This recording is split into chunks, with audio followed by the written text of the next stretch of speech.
Welcome everyone to the 2024 Tennessee Farmers Market Vendor Bootcamp webinar series kickoff session. We are so excited to have you join us today. We've had a really tremendous response to registration, and we're really glad that you are able to join us live today. We are using the meeting session of Zoom. And so in order to help us make sure we have bandwidth to as many rural spots as we can and to keep distractions to a minimum, we'll ask that you keep your video off and mute your microphone.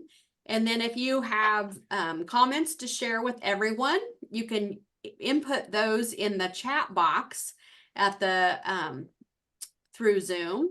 And then if you have a question, you can put that in the chat box as well, or input that in the Q&A box, and the Q&A box will just come to Kasi or Haire, our speaker, and to me, and we'll monitor those and try to answer as many of those during the session as we can. We have about an hour today, and we are recording this, and we'll upload this to the Center for Profitable Agriculture YouTube channel so that you could access that later or share it with somebody. I'm Megan Lefew. I work in the Center for Profitable Agriculture. I will turn my video on briefly. I work in the Center for Profitable Agriculture. I'm an extension specialist in value-added agriculture marketing here. And we work with farmers who are direct marketing products to consumers, adding value through processing, packaging, and marketing, or doing agritourism operations. So we're in our direct marketing space today, and also some value added as we bring this session to you.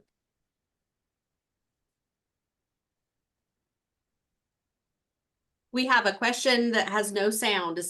Are folks hearing me okay? Yes, I'm hearing you well. Millie.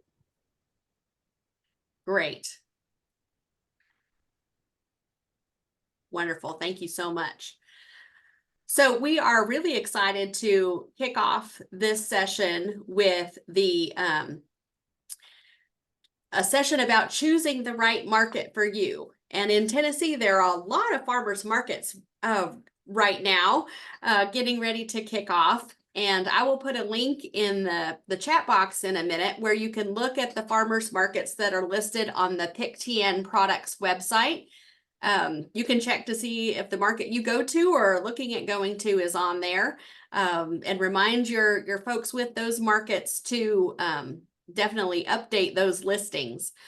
But not every market may be the best market for you to go to for various reasons. So I'm really excited to have Kasi here with us today. Kasi currently serves as the president of the Tennessee Association of Farmers Markets and executive director of Wilco Events that operates 2 weekly farmers markets and several other events. She has more than 10 years of experiences managing farmers markets of various sizes. And so we're really excited to hear her perspective today and what she can share with us to help you be more effective vendors. So Kasi, I'm going to mute my microphone and turn my video off and turn it over to you. Awesome. Thank you so much. Again, my name is Kasi Haire. I am with the Tennessee Association of Farmers Markets and have been managing markets for this June will be 10 years. So it's an exciting year for me. Megan mentioned we're going to talk about choosing the right market for you, how to be your best at the farmers market that you do choose, and some tips and best practices on what that can look like. Again, so there's kind of what I've been involved in. I've managed several different markets. Nolensville and West Haven are the 2 that I currently operate. I'm a president of the Tennessee Association of Farmers Markets, and I'm a board member of the Pick Tennessee Conference, which if you haven't attended, I highly suggest coming out to that conference in February of next year. It's a lot of fun and a ton of educational opportunities. So we're going to talk about the different ways that farmers markets operate, so you can kind of get an idea of what that looks like, so you can make decisions based on how that market is managed, if that is in your business plan or fits within your model, the different applications, the requirements that may be involved, common mistakes that I see vendors make. We're going to talk a lot about booth setup and customer service, sampling at the farmers market, and cross-pollinating with the other vendors and making sure that you're really helping to promote, because the vendor is the farmers market, right? I mean, you are what makes the event happen, and so you need to be just as engaged as the operator. So there is not a template for how a market operates, how it's organized. So you really need to do your research and figure out how it best fits within your business model. Markets can be managed everything from a government entity, so a town government may operate the market in their town area. It can be overseen by a nonprofit, which is how my markets are operated. And there are markets that are private for-profit businesses. And so you just want to look at how that business is structured, and if that affects your opinion of it. Same thing with the market rules. There's not a template out there, although we do have best practices for markets to use of what market rules should be. So do you prefer a producer only market, or do you think that having resellers come into a market is okay? Do you prefer full-time vendors versus markets that allow a more flexible schedule? And then the fee scales range widely. So making sure that you understand what that looks like ahead of time. And again, how that fits into your business model. So a little bit into the back end of how farmers markets operate. Most of them have an application process. Right now is kind of the tail end of an application season for a summer farmers market. So you really want to go ahead, if you haven't identified a farmers market that you want to participate in, right now is a great time to go ahead and reach out to those markets and start getting information, and finding out what their application process is it still open, and if there are spaces still available. There are lots of markets are moving to online systems such as FarmSpread or Manage My Market. And so if you have some time and are able to go ahead and set up a vendor profile on a system such as FarmSpread, it actually has the capabilities for you to search events near your location. And then you can just go and apply from there. And then sometimes there is an application fee involved, so make sure you're reading all of that. Sometimes the application fee is required before your application is even reviewed, and sometimes that application fee is required after you've been accepted into the event. Different requirements for farmers markets. There is not any laws that farmers market operators have to follow. All the laws have to do with the goods sold at farmers markets. And so those rulings all fall on the vendors. So you need to be aware and up to date on all of the rulings that you should fall under, whether that's through the Department of Agriculture or the Health Department. And so there is a lot of, I think, kind of some overlap with some vendors on which of those departments you might fall under. So making sure you stay up to date. We do always encourage our market managers to stay up to date on those laws, so that way we can assist our vendors in making sure we're all following the correct rules. But that is not always the case. And so those responsibilities do fall under the vendor. You also want to make sure that you know the labeling requirements, even if you don't fall under a Department of Ag or the health department. There are labeling requirements for everything that is sold to the public. So make sure that you understand what those can be. And I know Megan has some sessions later on that's going to go into all of the laws and the labeling things. So that's going to be super helpful. And then some markets may require you to have general or product liability insurance. And it's not unusual for them to ask you to add their organization or even their location as an additional insured. And there may be multiple organizations that they ask to be added as an additional insured. And that is just to make sure that the market organization, maybe they're renting a facility from the town government or a county government, all of those organizations are covered in case anything were to happen at the event. And it's just a good business practice to have that protection. Even if you do not sell a consumable good, if you're just selling soap or a craft, things outside of having a product liability, such as your tent flying into a car, those would be covered under a more general liability insurance. And so those accidents happen all the time. And you really don't want that to fall on your family or your personal finances. And so having that liability insurance is a really just good practice. So some of the common mistakes that I see a lot of vendors make is just applying to the market and instead of touching base beforehand or going and visiting the market.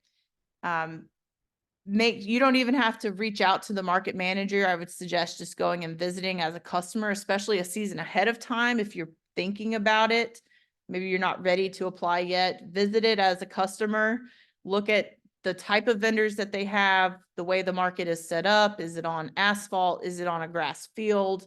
That'll give you an idea of the different elements that are involved in setup, and how that fits within your product. Obviously, sitting down behind your table is a big no-no, and we'll go into greater detail about customer service for that. Forgetting an important supply is a big mistake, and there are a lot of easy tips to help ensure that you are prepared and ready to be at market every week. Poor table presentation. Well, I have lots of examples of really great table presentation that you can check out so you can know what you need to have just a really great setup. And most importantly, is missing important communications from your market organizer, however that is. So, the market, obviously, there are, markets range from being a couple vendors to over 100 vendors. And so sometimes, especially for the larger markets, market managers have to utilize group text messages or group emails. And so making sure that you know and understand how those communications are going to be sent out in case there's an emergency or a last minute change is important. So going deeper into communications, like I said, you want to make sure that you understand how the market organizer is going to be communicating with you, because the mass communications and the pre-market communications are so vital to making sure that not only is the market a success on that day of the event, but that you are as successful as possible because you understand what is going on that day. You may need to pivot, you may have to move your space. So there's all kinds of things that can happen that as a market organizer, when we're in control of the logistics and the planning, that we need to send out to make sure that everyone is on the same page. And so you just need to know how you're going to get that information and make sure that the contact information that you've given is correct and is something that you check regularly and is something that you get notifications for. If you have employees, let's say you have a couple different market locations on the same day, and you have folks going out to these different locations, you want to make sure that those communications that are coming in are also going to your employees for those different markets. There's a lot of times that, although the owner of the business got the communication, the folks coming actually to the market did not.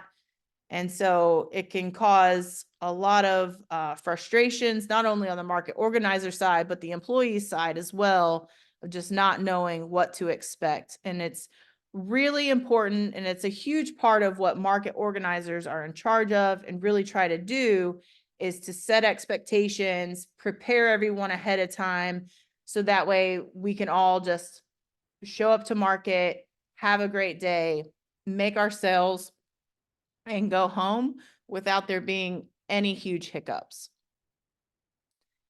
So another way for that to really help with communications is maybe to give the market organizer your employee's contact information, however you want that, or that employee wants that shared, and just to understand how to communicate your changes as well. So how does the market manager like to have those communications come in? Because again, if we're organizing over 100 different businesses, having everyone either a conversation in the middle of an event or a text message that could get lost, understand the best way of communications for your business to make changes or updates with the market organizer is very important as well.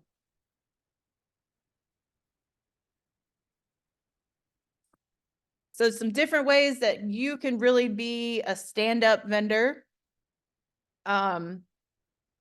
We spend a lot, even though it's just once a week, it can feel like all week when you're at the market. So your market neighbors, your market managers, can quickly grow into great friends. And we like to say our market vendors are a big family. We all really just mesh with each other. Our kids come to market, they're all friends, and it's just such a great vibe. And the customers that come to a market that is operated like that can really tell the difference when the vendors are playing or chatting with each other and just having a good time. It just makes it so much more fun. You want to be courteous with your fellow vendors, even if they're not your best friend. Everyone's there to do a job. And so you want to be mindful of being in another vendor's way. One of the best things that I think you can do, and that I think is helpful, is if your market operator or organizer gives instructions, try to follow those instructions. I know when you get there to a market, everything's happening so fast and people are asking you to get unloaded and get out of the way. But being mindful of what is happening is just a huge help. And market managers, their job is to understand all the ins and outs and all the logistics of each vendor's different setup, because they're all different.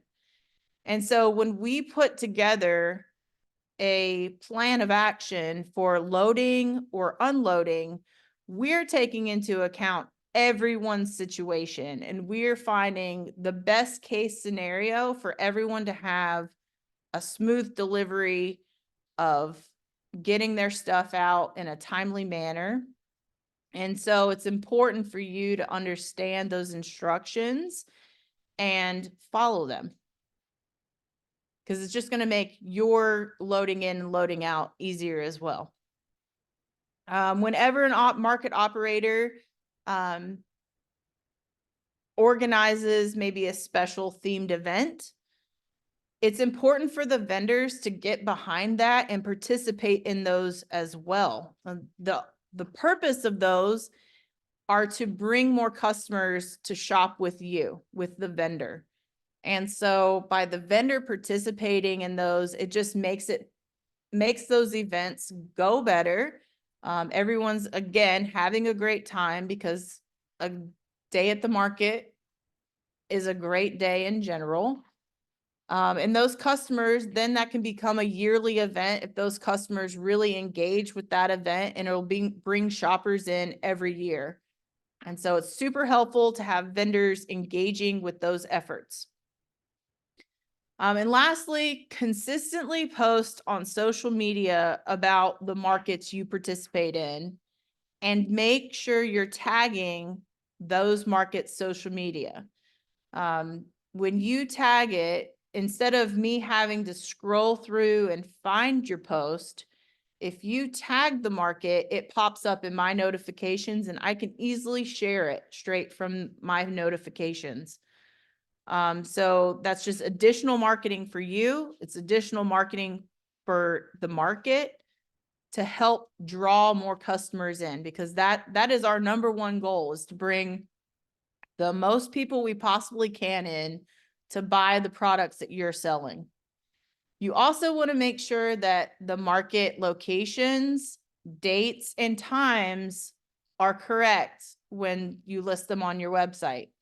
So, maybe during the winter season, you take them off, and in the spring season, when you've been approved to a new location, you go in and add that market's address, date, and time to your website so that it is as correct as possible.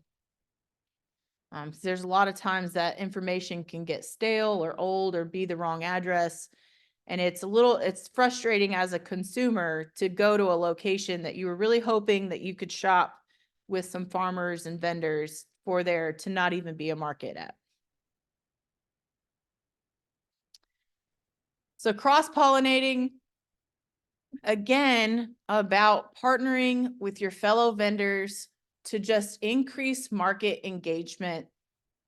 You can see the picture here. It's our coffee roaster partnered with our local honey vendor, and they created a honey latte. So how can you find fellow vendors that may incorporate your product into theirs, or vice versa, or create a whole new product altogether? It's super helpful to donate product for market cooking demos, because the purpose of those is to get your products in front of customers and teach them how to use them. There's a lot of, I think there's a lot more interesting new veggies that are coming online and are coming to market. And a lot of folks don't know what to do with them. And so they might be the last thing on your table. So how can you engage your market organizer to help get those products that are maybe less likely to sell in a way that puts it in front of the consumer, shows them how to use it at home, and then turns those into sales for you? Same thing with sampling and giveaways. We are just trying to promote things that are maybe a slower seller for our vendors into money for you.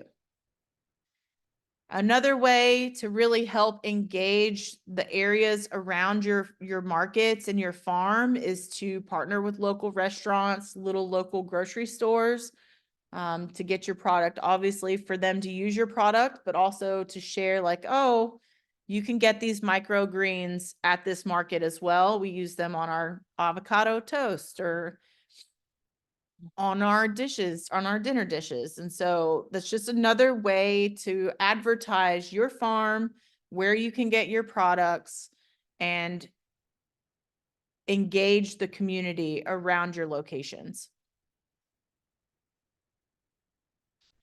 This is like a very, very high level social media post, because I know that Megan is going to go take a deeper dive into social media. But the one thing, if you learn anything from this, is to tag the market's social media. Sometimes I believe on maybe Facebook, if you tag it, it'll show up within their followers' feed. Instagram works a little bit differently, where the market actually has to go in and share that for it to show up in their feed. But Facebook, if you tag the market's Facebook, it'll go out into those followers' feeds as well. So do that consistently. So that way the market's customers know when you're coming to market and can prepare to buy your product.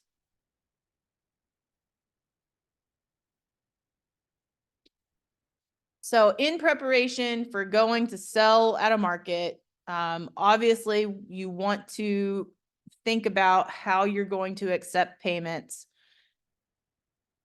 When I talk to new potential vendors and they ask me, well, what should I do? Should I have credit cards? I always tell them, you never want to leave a sale on the table. So although a lot of folks that are used to coming to farmers markets bring cash, and that's great for everyone, right? There's no fees involved in that.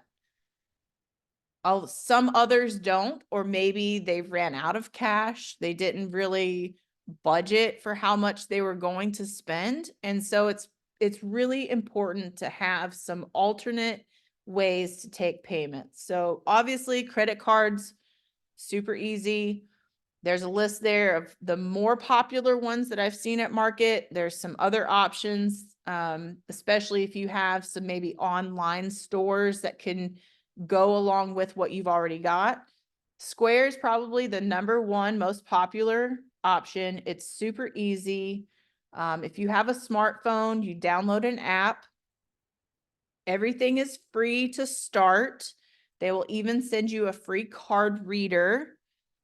Depending on what generation of smartphone you have, there's now tap. You can actually take tap on your iPhone screen instead of having an additional reader.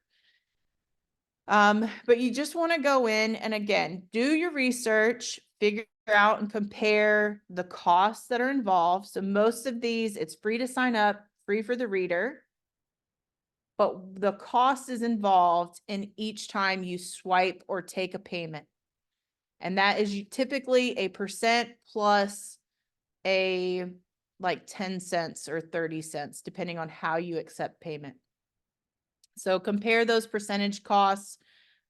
They change all the time. So I'm not going to even try to pretend that I know what the percentage is. You just need to do your research at the time that you want to sign up. And make sure that it's compatible with your device or phone. So some of these may not have an Android app. So you might want to do that research as well. There are other app payment services that are not through credit card companies, such as Venmo. Cash App is another popular one, and PayPal offers this as well, where they scan a QR code and they can just send you money virtually into your account via their bank account. So think, ACH in a more smaller way. Again, if you sign up for Venmo as a business, there is a percentage. So if they send you $20, Venmo's going to deposit, $19.40 into your account. So there is a percentage that goes along with that. So make sure that you understand that.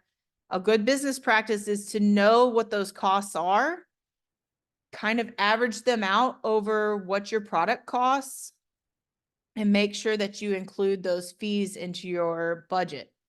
So maybe you need to increase your product by 50 cents to cover credit card processing fees, whatever that may look like for you.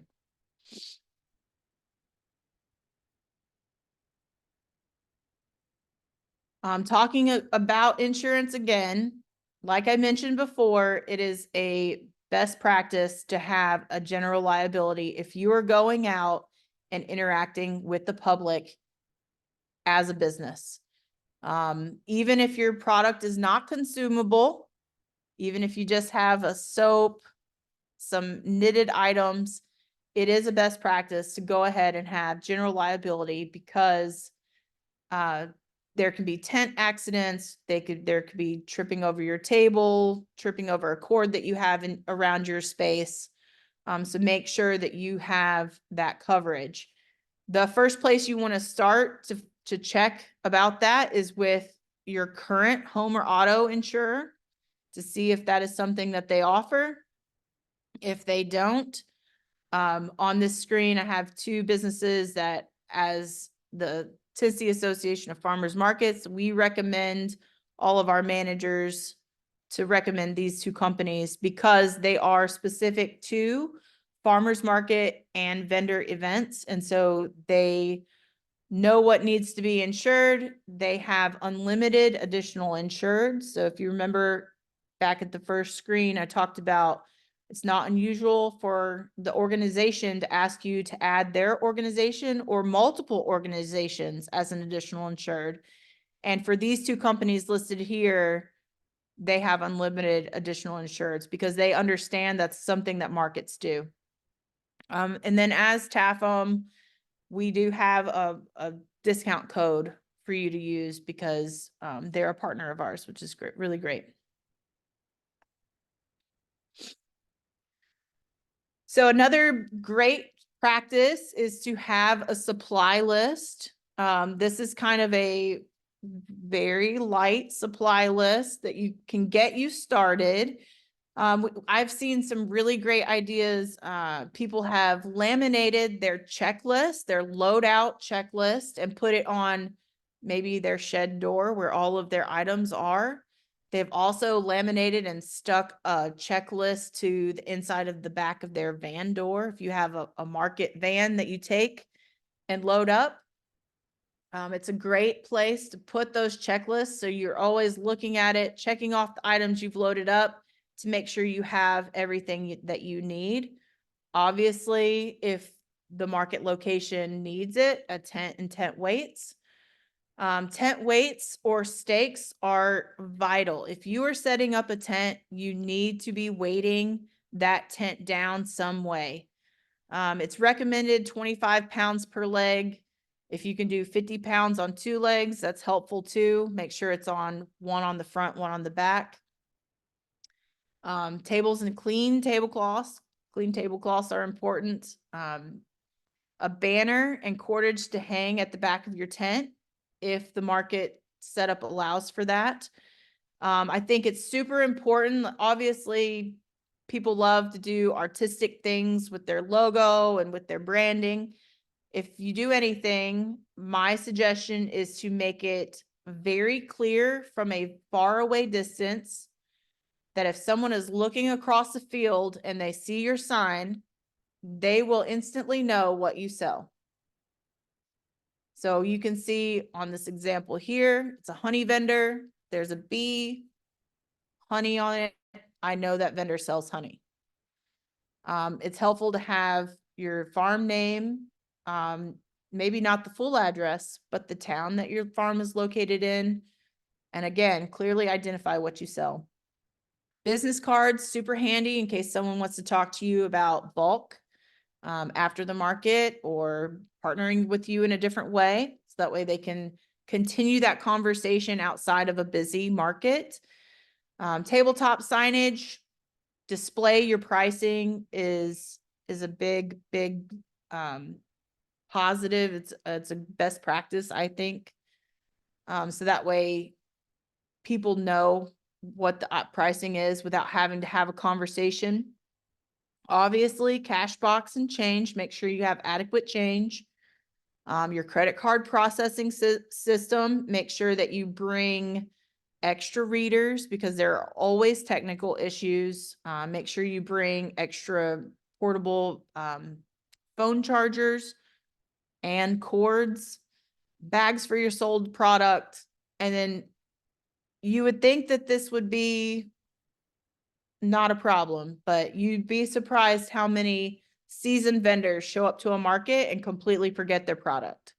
They packed up their tent and table and just hit the road and forgot the cheesecakes.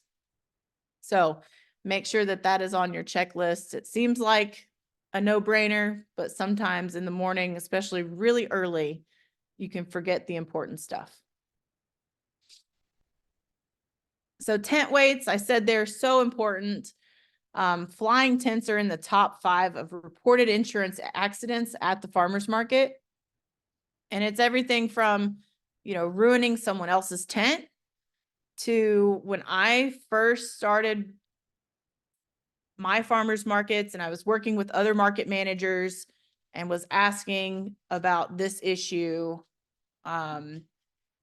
Literally the market that I was at, shadowing another market manager, a tent took off and landed on top of an Escalade. So that is something that you do not want to happen, because that is a very expensive accident. So these are a few examples. The sandbags, not my favorite, but they work. Sandbags can tend to leak and you'll lose sand over time, making them less effective. So you want to make sure you're constantly making sure they're filled up. And then you also just have sand in your car, which is not the funnest. The disc weights, if you are using disc weights, this right here, this stack is a stack of 35 pounds. All 4 of those together is equal to 35 pounds. That means one of these discs is only 7.5 pounds. And only using one of these discs on a foot is not helpful. So you want to make sure that if you're using the disc weights, you're using multiple on a foot and making sure that you have at least 100 pounds total to hold your tent down. Now, my favorite preferred method of weighting a tent down are the 2 at the end. These are the homemade DIY tent weights. You can see we've got concrete buckets with an eye hook in the middle. I'm not a huge fan of how the rope is attached to the plastic handle when the eye hook is there. You should attach that to the metal eye hook. And these concrete PVC pipes are really another great way to attach it to the leg without adding bulk to the bottom.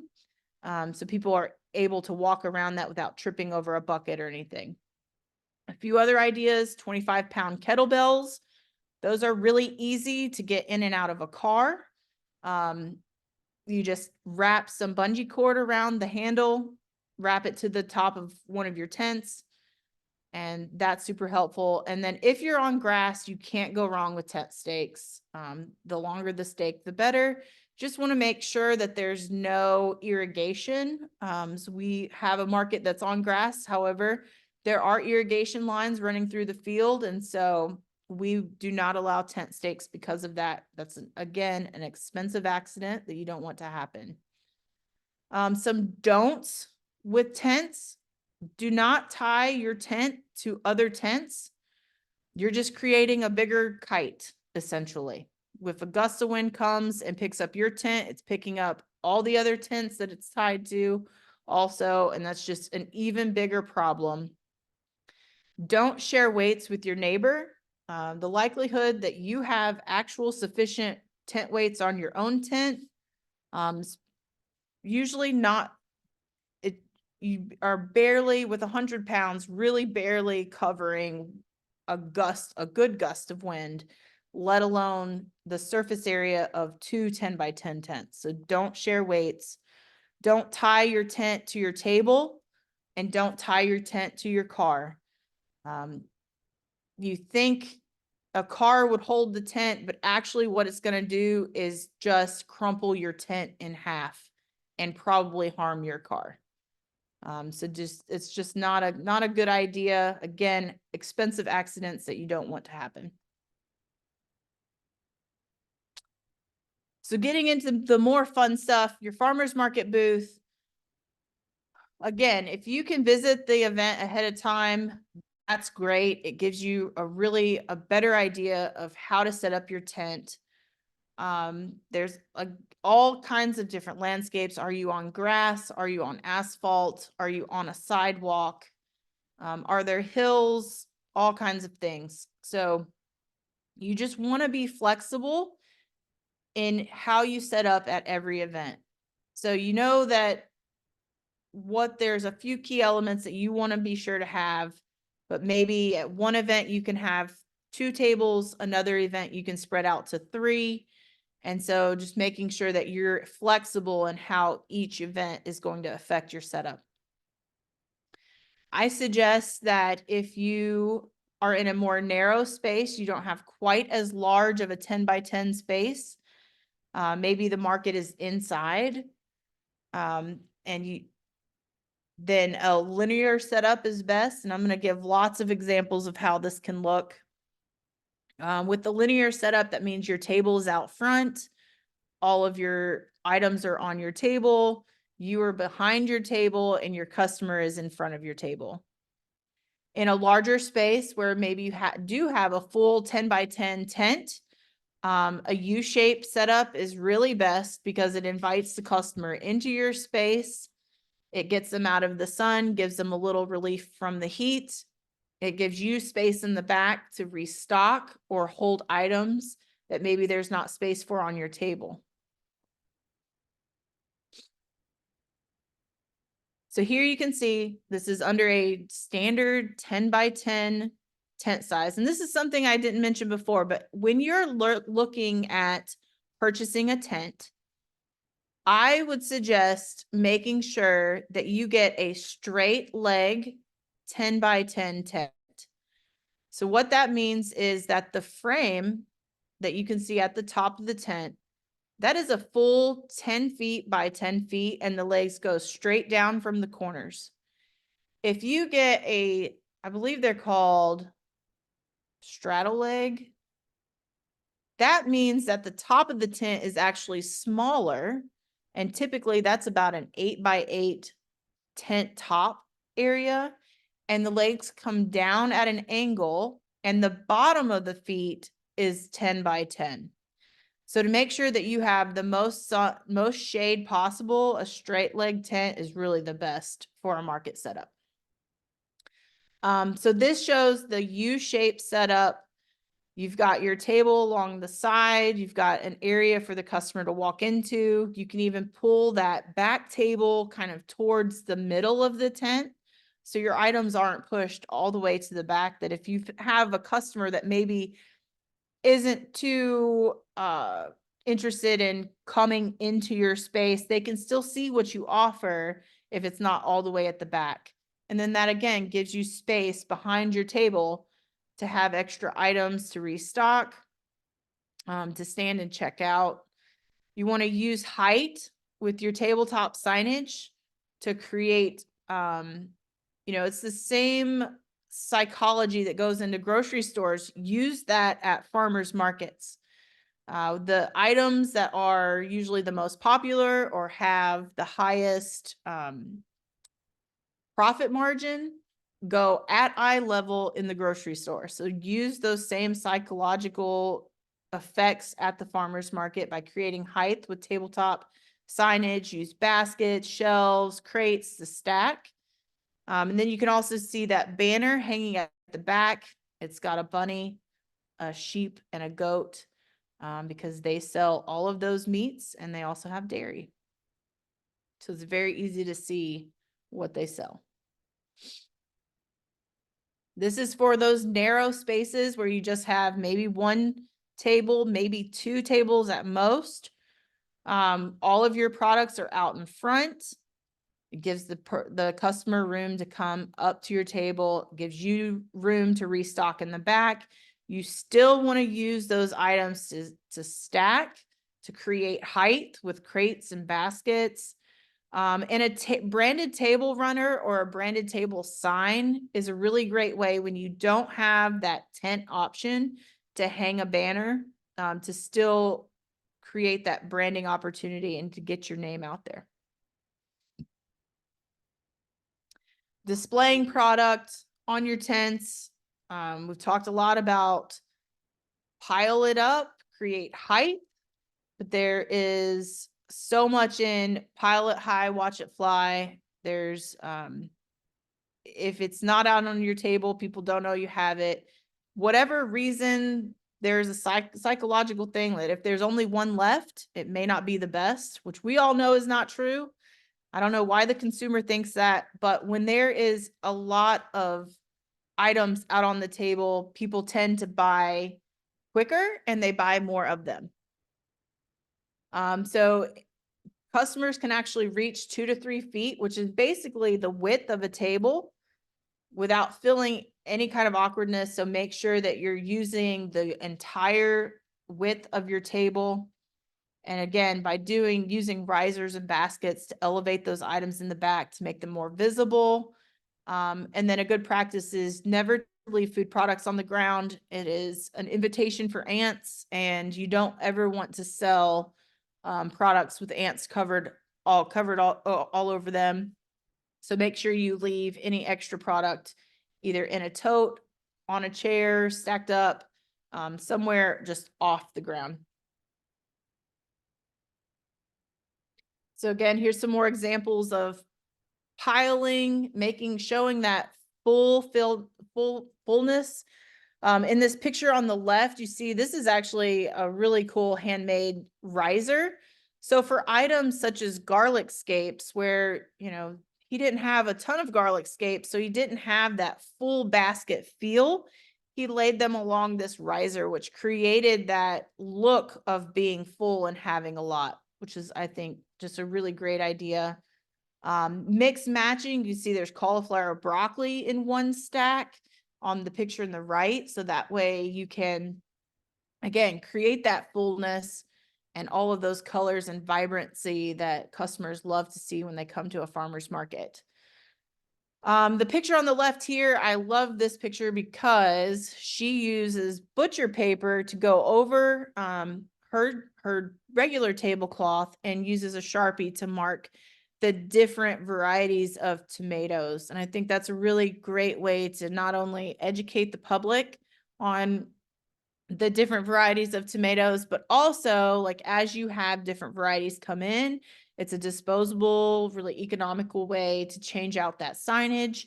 And then, prices fluctuate throughout the season. So making sure that you are constantly evaluating the ebbs and flows, the demand for those particular products, and increasing the price based on need. This is a great way to do that. Pick to See Products has these fantastic erasable signs. It's so important, I think, to display your pricing. One of the things that we tell people is that, especially those early morning markets, customers come and maybe they've not had their coffee yet, and that's okay. And they don't really want to chat just yet.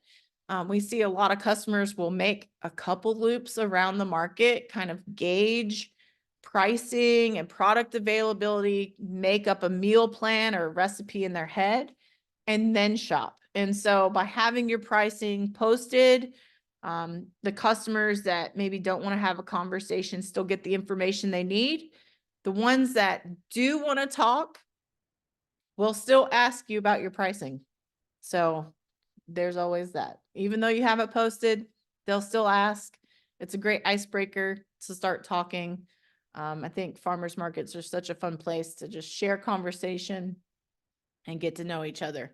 And that's why customers come to farmers markets, is to talk to the grower and really get to know them and their product. Here's another great example. You've got your price signage, you've got crates for stacking, clean tablecloth, some more branding with their farm name on it. And again, you've got lots of branding, labeling, you've got your tabletop stackers, you've got price signage, clean tablecloth. Any way that you can be memorable is important. So this one has a themed tablecloth. So again, as customers are walking by, they know what is on this table. You've got your price signage, you've got stacks of bottles.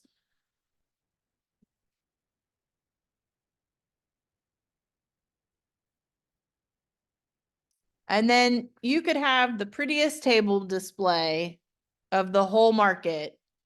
But if you're sitting behind your table, you miss out on so much customer interaction.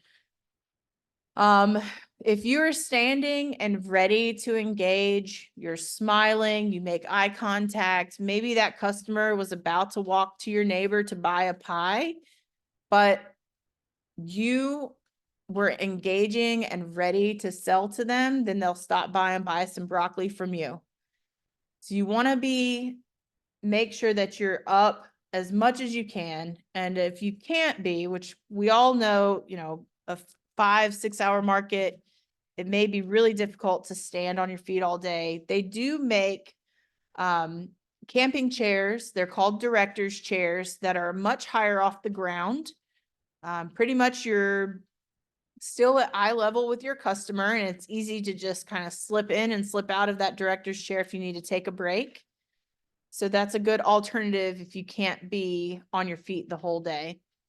You want to make sure you label, again, labeling everything so that way customers that don't want to communicate at 7 a.m. on a Saturday morning before coffee know the information. And again, even if you have it labeled, the ones that want to talk will still ask you what the price is. And then, treat your customers like family. That's a huge thing. Get to know them. Ask about their kids, how things are going. I think the more you visit with them and have the opportunity to get to know them, the more connections come out, the more that they will send their family and friends and neighbors to see you specifically, because there are relationships built at farmers markets that are very, very important. And you just never know who you're talking to and what kind of partnerships can be had. Body language is everything at a market. I mean, even at supermarkets and restaurants, body language is everything. So arms crossed across your chest is viewed as blocked off. So just try to have a really relaxed smile on your face. So that way you're approachable and customers can come up to you and have a conversation. You want to be aware of your customer flow. So if you have a long line, maybe someone is taking their time picking through tomatoes or picking out the perfect cucumber. While they're doing that, maybe you could be checking out the next customer if they're finished picking out their stuff already. So just being mindful of that flow while still not trying to ignore or leave someone waiting for too long. So you want to make sure that you can multitask and have a couple different things going on. Obviously, the bigger the market, the more customers, maybe bringing in a couple extra people to help you manage that is helpful. You don't want to get into a place where you have too many people behind your table where you're kind of all stepping on each other. So practicing that flow, maybe bringing in one person, seeing how that works, and then bringing in a third person to help you manage your customer flow and interactions. Going back to how you can be the best vendor is celebrate the seasons. Farmers markets do huge pushes on the changes of season. So pumpkin season, fall comes around, everything is pumpkin themed. We really try to highlight that. And so although you may not be selling pumpkins, how can you incorporate those fall feels into what your products? We've seen some really interesting ways to do that. Pumpkin spice soap, all the different pumpkin smells and scents, lots pumpkin spice lattes. Like, how can you incorporate that? And even if you can't do that within your product, how can you decorate your booth? Can you add something that's orange or fall into celebrating that season? And sampling. I think Megan mentioned she may have some more information. Sampling cells. Let's talk about that on another slide, but it is super helpful. Be consistent. As a farmers market manager, our goal is to convert our community members into shopping at the farmers market first for their weekly groceries and using the supermarket or a grocery store as a secondary fill-in. So come shop, grab your in-season veggies that were grown locally, grab your eggs, grab your bread, grab your dairy if it's available, and then go to the supermarket to fill in what you've missed to make your meals.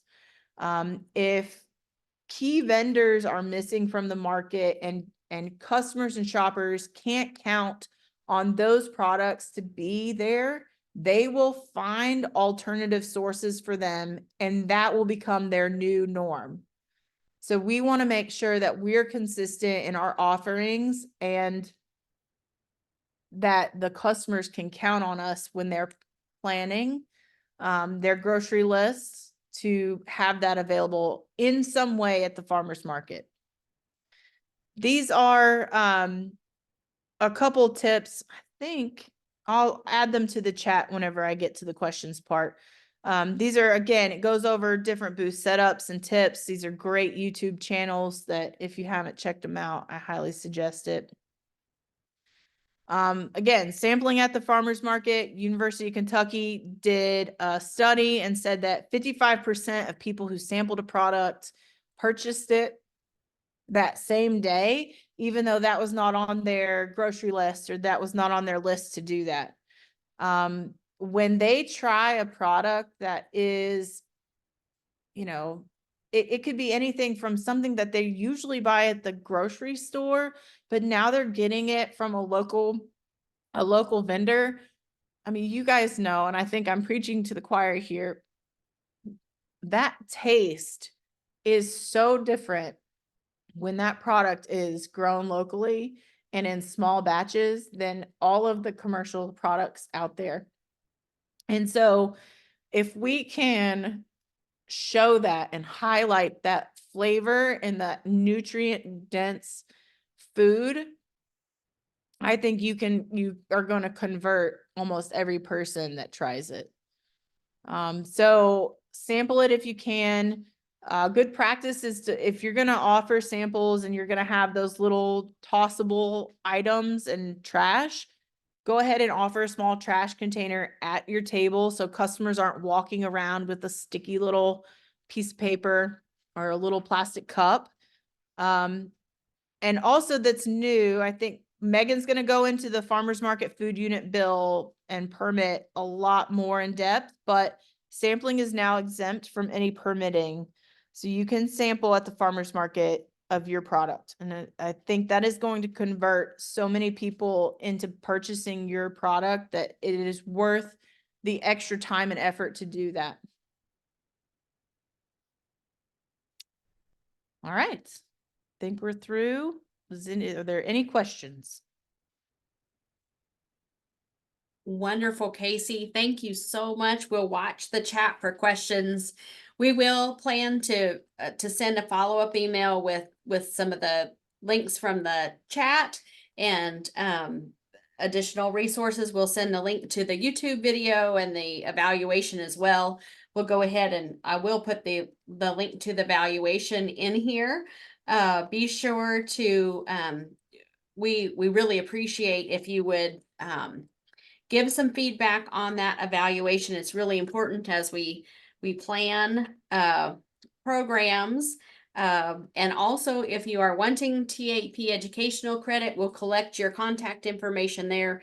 That's how we can tell that you have attended. So we need you to do that. And don't forget that we have another session on Monday. We have kind of a wonky schedule with this, but this is how we are able to fit it in here. With Brett Wolf and Tim Woods from the University of Kentucky. They do a lot of great work up there, and they're going to be talking about head-turning, sales surging, merchandising strategies for your farmers market. So more great stuff on merchandising, and I'm looking forward to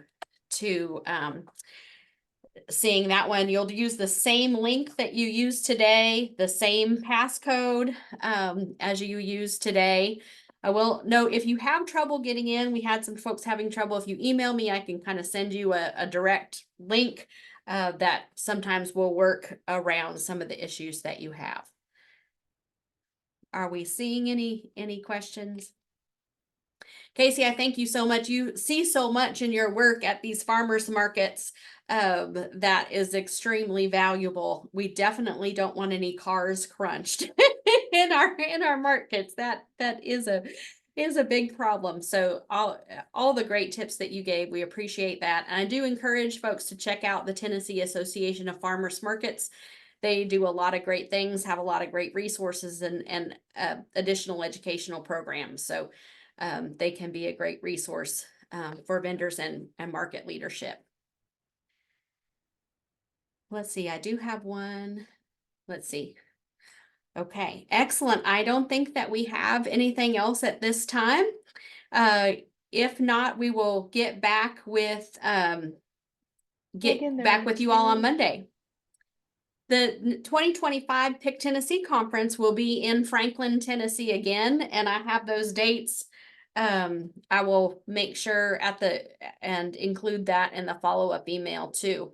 And hopefully that will be helpful. So it'll be again at the Marriott.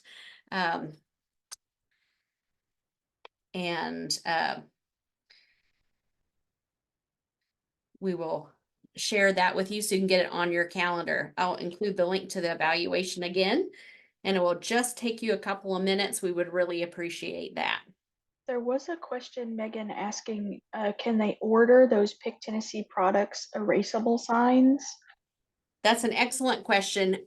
Those, if they have some, are available through the Tennessee Department of Agriculture, and they have a brand new person in the role related to farmers markets.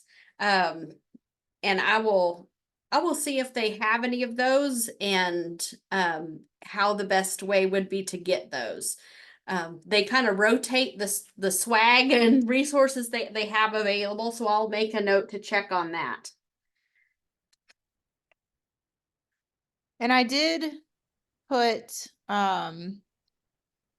those links to the YouTube and a link to some DIY canopy tent weights in the chat for those that were asking for that. And if the Tennessee Department of Agriculture does not have any of those signs, really all you need to do is some heavier paper, cardstock, and laminate it. And that's what it makes those erasable. So you can do with your farm logo, or if you're signed up for Pick Tennessee products, you could do the Pick TN logo or both, or, you know, make something that's branded specifically for your farm. And it's just, you know, laminated basically. So you use a dry erase marker and mark off there. QR code again, please.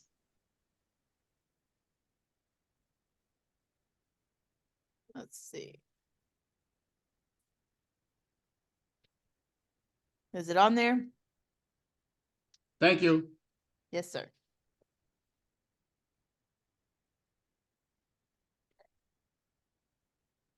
Appreciate it.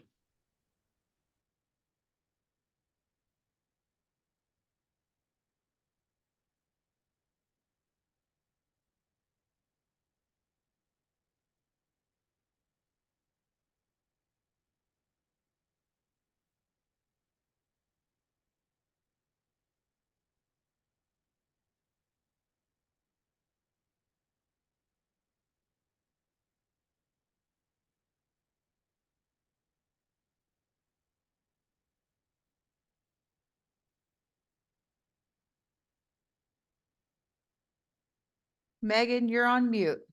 Thank you, Casey. I'm giving all this great information. Okay. So to sign up for Pick TN products, you can go to the link at picktnproducts.org to apply now. And there's an application that you'll fill in all your information. And when that's approved, they'll use that information to create your listing on the website. It's a great place. Really fill that out thoroughly. Tell your story, you know, kind of make that really consistent with your brand. And include all your website URL, social media, contact information. You can put a picture now. And they also use that for their Pick TN Products app. So that's a good thing. The Tennessee Agricultural Enhancement Program is a cost share program through the Department of Agriculture for farmers.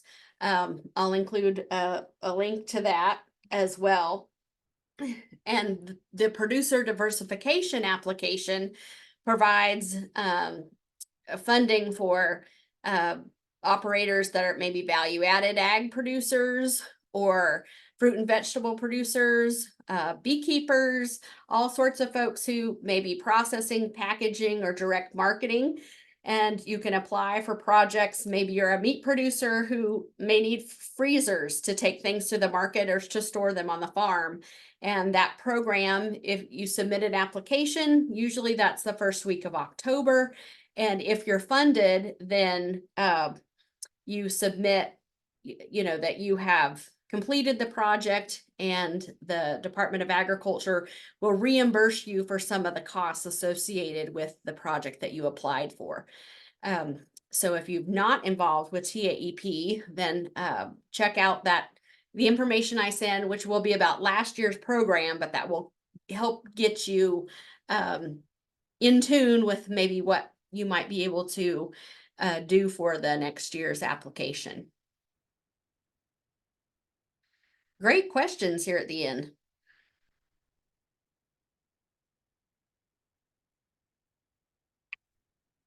All right, thank you. I missed that one. Elena, anything else that we missed or any last minute?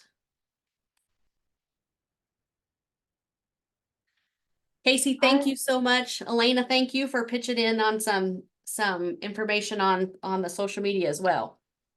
You're welcome. We'll see you all Monday.